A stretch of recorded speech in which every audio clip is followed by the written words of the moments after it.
Bem, prezados, voltamos aqui, tá, para dar continuidade, né? E voltamos justamente no exemplo, né, que eu tinha falado para vocês, no exemplo do Isaac Newton, tá? Então vamos lá.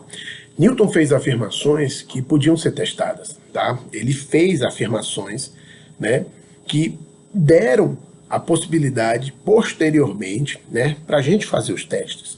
Ele não fez os testes, ele criou as hipóteses, teoria tentativa, né? Outros foram atrás para confirmar. São essas confirmações, né, que tornaram a teoria de Isaac Newton robusta e permitiram que a teoria dele se mantivesse, né, que a teoria dele ficasse, né, sendo válida por mais de 2 séculos. Então vejam, por meio de cálculos, ele afirmou que a Terra era achatada nos polos, mais larga na linha do Equador em comparação com a Terra oval cartesiana, né? Ou seja, com a Terra que René Descartes imaginava que fosse. René Descartes achava que a Terra era oval. O Isaac Newton disse, não, a Terra não é oval, entendeu?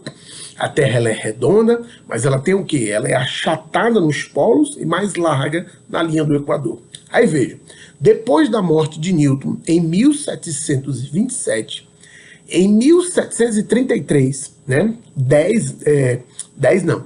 6 anos depois, né, 6 anos depois da morte de Newton, né, a Academia Francesa de Ciências propôs que o assunto fosse esclarecido e despachou expedições para a Lapônia e para o Peru com quadrantes, telescópios e varões de madeira de 7 metros. Quando os viajantes retornaram, uma década mais tarde, e ainda levou 10 anos para fazer os testes naquela época, né? Uma década mais tarde, trouxeram medições que corroboravam a posição de Newton. Ou seja, os cálculos feitos por Newton, suas hipóteses, estavam mais próximos da verdade, ou seja, realmente a gente fez o teste e corroborou a teoria, corroborou a hipótese, né? Por isso que ela se manteve, né? Então estavam mais próximos, né? E corroboravam a posição de Newton.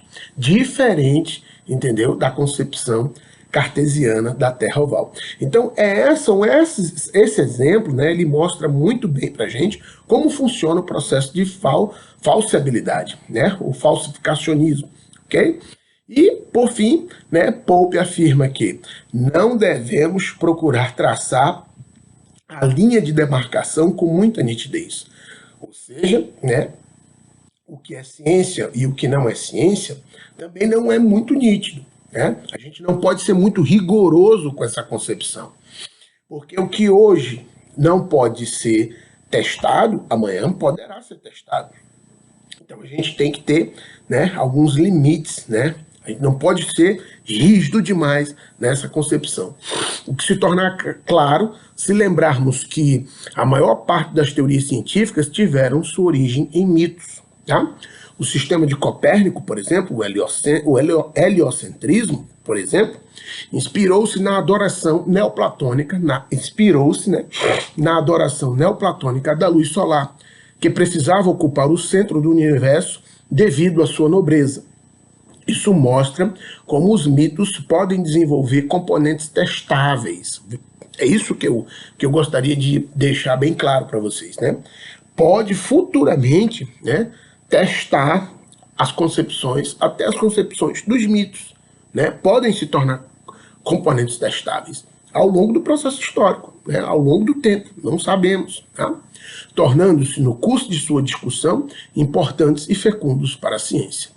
Não seria muito elucidativo, né, explicar que numa certa fase essas teorias, o atomismo e a teoria corpuscular da luz, né, não passavam de especulação sem sentido e depois subitamente se tornaram afirmativas razoáveis. Né? Essa questão aqui da teoria corpuscular da luz é interessante porque serve também de exemplo para a gente. O que aconteceu? O Newton dizia que a luz era formada por pequenas partículas, tá? E que a luz não era uma onda. E aí a gente já tem uma discussão, né? Tem uma discussão entre o Isaac Newton e um cientista holandês chamado Christian Huygens, né?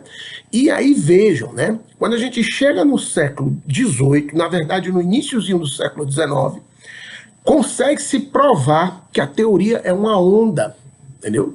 E que o Christian Huygens estava correto nas suas afirmações e que Isaac Newton estava errado. Aí Isaac Newton foi desacreditado no primeiro momento ali, né? Por muito tempo o Isaac Newton, a teoria dele foi aceita como uma teoria corpuscular. Posteriormente, quando se provou que a luz era uma onda eletromagnética, então caiu-se por terra a teoria de Newton. E aí vejam, o que é que acontece no início do século XX, né? Com Albert Einstein. Albert Einstein descobre o fóton, né? E aí chegam-se à conclusão de que a luz é tanto uma onda como também é corpuscular. Ou seja, tem o fóton são as pequenas partículas da luz, né? E aí a gente tem, novamente, a teoria de Newton renascendo no processo, entendeu? De concepção, né? Das hipóteses, né? Então vejam, é isso que é ciência, como a ciência se desenvolve. São essas dificuldades que se apresentam. Vejam, no primeiro momento, teoria corpuscular. No segundo momento, teoria eletromagnética, onda eletromagnética. Num segundo momento, num terceiro, né? Primeiro, segundo, num terceiro momento, o fóton. Aí é teoria corpuscular e teoria de onda eletromagnética. Isso é que é a luz. Então vejam, né? E aí a gente tem essas divergências, né? Essa continuidade e essa descontinuidade no processo, o processo contínuo e descontínuo, tá?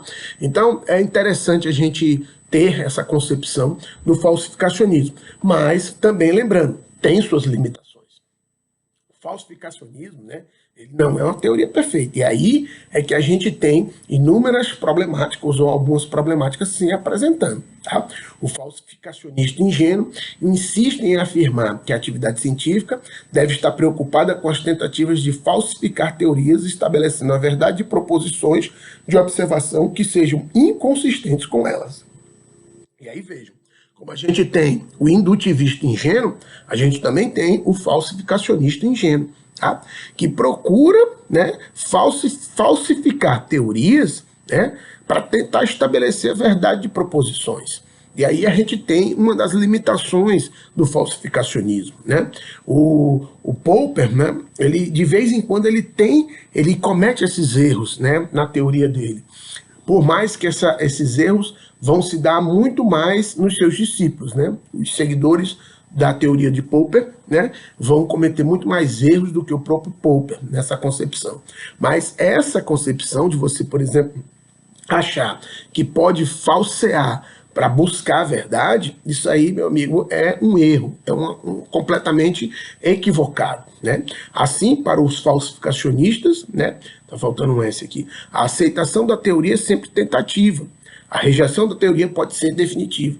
E aí vejam, né, outra concepção, né? Eles acham que se você rejeitar uma teoria, acabou, a teoria foi rejeitada e ela não tem mais como se tornar ou voltar a ser uma teoria. E eu acabei de dar o exemplo para vocês, né, da teoria corpuscular da luz, né?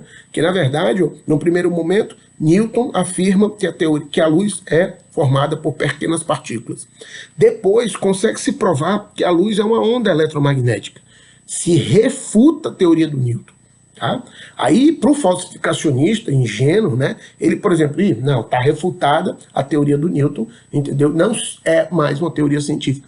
Mas aí se comete um erro. Por quê? Porque posteriormente, com Albert Einstein, a gente tem a descoberta do fóton e novamente a teoria corpuscular volta. Então, veja, a gente não pode simplesmente achar que a rejeição de uma teoria é definitiva. Ela não é definitiva, tá? A teoria, né, ela vai se desenvolvendo dentro de um processo também de continuidade e descontinuidade.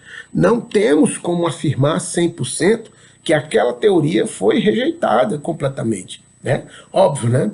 Algumas sim, algumas é completamente rejeitada, né? Por exemplo, o geocentrismo foi completamente rejeitado, entendeu? Mas não é possível também rejeitar todas. Você faz um simples teste e já rejeita a teoria. Não, não é assim, tá? Bem, gente, a gente volta aqui na próxima aula para finalizar o Popper, finalizar com as limitações do falsificacionismo. Eu encontro com vocês na próxima aula. Valeu, um abraço.